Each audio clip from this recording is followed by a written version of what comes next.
In this park, the United States will be investing in 3 areas. We will be investing in power generation that will not only service the park, but also surrounding areas where individuals lack access to power. We will be investing in housing in communities that are in proximity to the park, including a commitment to build 5,000 homes that we hope will benefit more than 25,000 people. We are going to be making investments in modern port improvements that will make exporting not only from the park, but from the region in the north easier, and ideally benefit other sectors like agriculture, because we will be able to improve access to the global markets. None of this would have been possible without the unprecedented collaboration between bilateral and multilateral partners, between the private sector and Haitian actors, including the mayors in the north and others who have been so instrumental in speaking to the power of need here in Haiti. This park not only serves as a great step forward for economic development in the north, but it also serves as a model, as I said, of how we can do development differently, not only here in Haiti, but around the world. That is the commitment that President Obama has made in how he sees development. These types of investment deals are incredibly hard. They take prolonged coordination and consultation and accommodation and negotiation, but ultimately what they really take is an audacious amount of faith. And without a credible anchor investor, there would not be a big enough market for a new energy plant. There would not be a viable port that would be sufficiently able to support the level of exports that are envisioned. Without electricity, there wouldn't be the kinds of investments that we need. But I can say this: the people of Haiti are more than deserving of an audacious amount of faith. They have proved that over the last year, but more importantly, they have proved that over centuries. And with the leadership from the Interim Haiti Recovery Commission, which brought together all these parties to work as good partners, not only with each other, but with the government of Haiti, we have been able to go where others have not. And for that, and for so much more that has brought us here today, we are very grateful. So now it is my honor to introduce an instrumental and relentless partner for Haiti, not only in this effort, but in every other, and that is President Bill Clinton.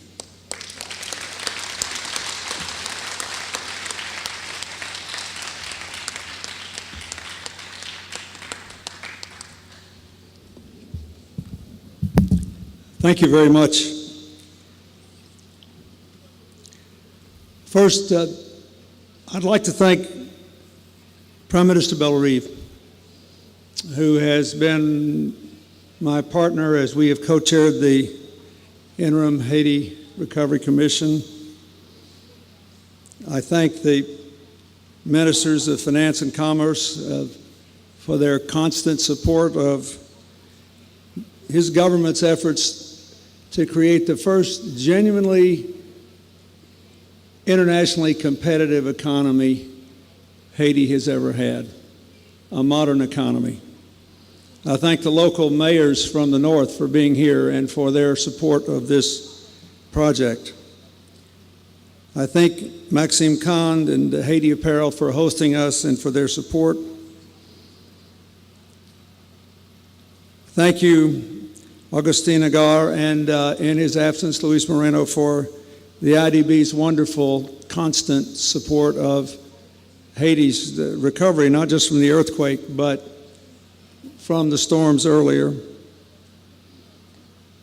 I'm very grateful to Cheryl Mills, who, for those of you who know her, is the most dangerous person in the world to have committed to something if you don't support it. I told Prime Minister Bellerive, if Cheryl asks us to do anything, let's just say yes right away. It will save a lot of time. I'm really grateful for her passionate commitment, and I'm grateful to the Secretary of State for tasking her.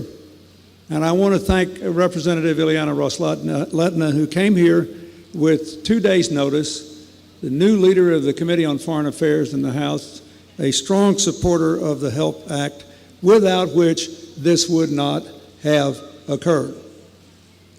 And so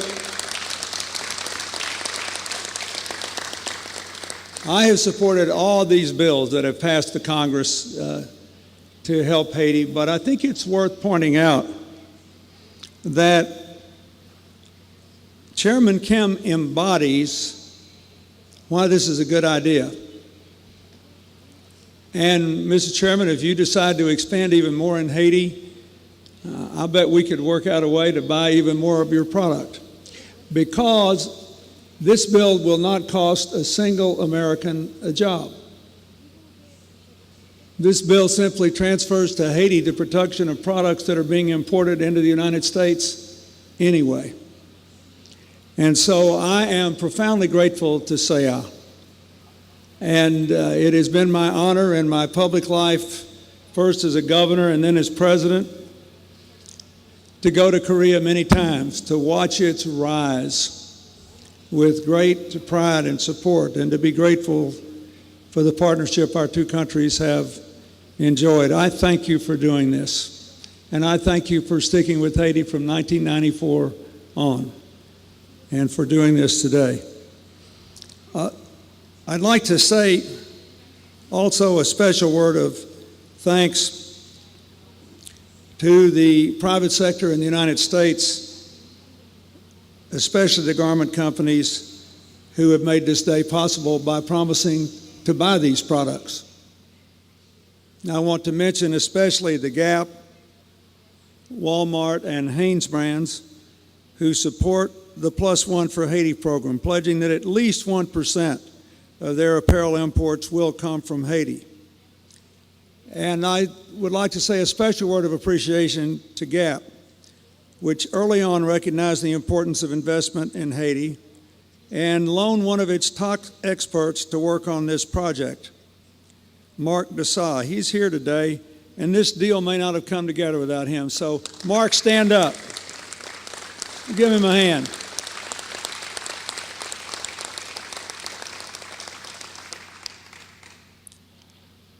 What we did at the IHRC was simply to convene the actors. So I would like to briefly make a couple of points about why this matters, beyond the 20,000 jobs, which is pretty important. I know a lot of places in America that would commit mayhem to get 20,000 jobs today. First of all, before the earthquake, I accepted the UN Secretary General Ban Ki-moon's request that I be a special envoy to Haiti to help get the donors to honor their commitments and rebuild the economy. Luis Moreno and I hosted the largest investment mission in Haiti in 25 years. More than 500 prospective investors came here in October of 2009. The reason this is important is we can now go back to them and say, if SAIA can make this kind of commitment, you can make the smaller one you were thinking about, and then you held up after the earthquake. And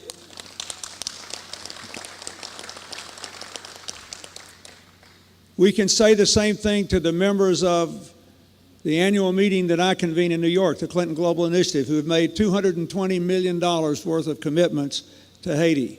We can say, these people are doing more than you promised to do. Now you do that. When I leave you, I'm going over to the iron market where one of those commitments has been honored by Dennis O'Brien and Digicel and his partners. It's been reopened and rebuilt. But we have much more to do. So, Mr. Chairman, this will inspire people all over Latin America and the Caribbean and the United States, Canada, Europe, and in Asia who have thought seriously about investing in Haiti and not come through. And with your permission, I will use SAIA almost as a whip to lash them to finish what they started. The second thing I would like to say is that this represents a new kind of decision making. This validates the wisdom of the government of Haiti in establishing the Recovery Commission, which is half donors and half Haitians, with every element of Haitian society represented: local government, the private sector, the NGOs, the national government.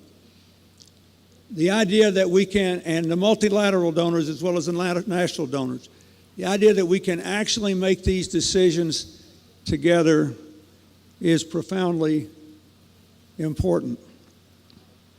And that brings me to my final point. Augustine mentioned that he was told in Korea that Haiti reminded him of Korea 30 years ago. My foundation today works in two countries that I was quite involved in when I was president, which are an interesting tale in ways that have nothing to do with what I'm doing now. I have economic projects and healthcare projects and energy projects in Vietnam and in Rwanda, two very different countries. One, Rwanda has almost as many NGOs per capita as Haiti does. The other, Vietnam, is just now getting into that. But here's the point. In 1995, the United States normalized relations with Vietnam and began to trade with them. I went back to Vietnam late last year to honor the 15th anniversary of our relationships, to thank the Americans in both parties who made it possible, and to thank the Vietnamese. In 2000, the per-person income of the Vietnamese was 5 times higher than it was just 15 years ago. In 1998,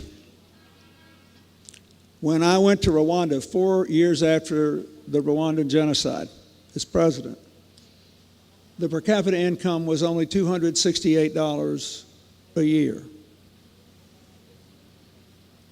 less than $1 a day. In 2000, when I made what is now becoming in 2010, 12 years later, when I made what is almost an annual trip for me to look at some of our projects, the per capita income of Rwanda was $1,100 a year, 4 times higher than it was just 12 years ago. Both countries did this with two things. First, a relentless commitment to be competitive in getting private sector jobs. And second, a relentless commitment to building the capacity of its institutions, the capacity of government, the capacity of the education system, the capacity of the healthcare system to operate in a way that allowed the people's abilities to flower. I go all over the world and I talk about Haiti. And I tell people all the time that there are no smarter, no more creative, no more persistent, no more hardworking people everywhere. What we need is a commitment to be competitive in getting investment and putting people to work. And then we need to build the institutions that will allow the people to flower. That is our commitment. And Chairman Kim, to the leaders from the United States and from the IDB, the government of Haiti, Mr. Prime Minister and ministers, we took a big step in the right direction today. Thank you very much.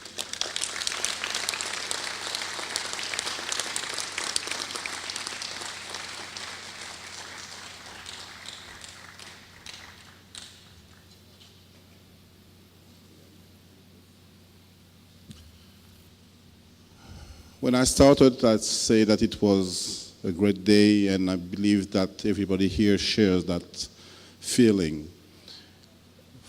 I want to explain that it is a great day for me for two reasons. As a Prime Minister, I believe that it's the biggest success of the work of the government to be able to present the possibility to create, not the possibility, the certainty to have thousands of jobs here in Haiti. And better, in other part of the country, the northern part. But also as the co-chair of the commission, when you look at what it took to get to the deal, we have multilateral, we have bilateral, you have public, you have private, you have local authorities. It's exactly what we want to do, President Clinton and myself, inside the commission. But everybody to work together in order to achieve the plan that we presented in New York. So today, it's a good day for me for two reasons, and I really thanks all those people on that table. They were key. Chairman Kim, President Clinton, Cheryl, Aguirre. Thank you to everybody. Thank you to the private sector, to the CTMO Hope team, to the ministers. Thank you to be here today. Thank you.